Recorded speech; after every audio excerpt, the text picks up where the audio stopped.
16ই মে 2025 রাত্র 9টা 6। আলহামদুলিল্লাহ, আল্লাহর রহমতের বৃষ্টি পড়তেছে, প্রচুর পরিমাণ বৃষ্টি আলহামদুলিল্লাহ। এর মধ্যে পরিমাণে গরম বেশি, আল্লাহর অশেষ রহমত যে আলহামদুলিল্লাহ বৃষ্টি হচ্ছে।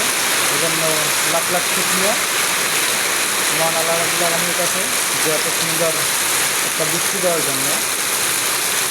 কে কী মনে করে সেটা আমি বলতে পারি না, কিন্তু যে পরিমাণে গরম, মানুষের যে কষ্ট, সেটা মহান আল্লাহ রাব্বুল আলামিন বোঝে। তাই জন্য আজকে হয়তো বা এই বৃষ্টিটা আল্লাহ তারা সবাইকে দান করেছেন। এজন্য শুকরিয়া আদায় করি আলহামদুলিল্লাহ এরকম বৃষ্টি দেওয়ার জন্য এবং মানুষকে একটু শান্তির জন্য। আল্লাহর কাছে লাখ লাখ শুকরিয়া আলহামদুলিল্লাহ। সুন্দর একটা বৃষ্টি, কী বলবো আপনাদের, যা বলার বাইরে। এই বৃষ্টিটা খুবই দরকার ছিল আমার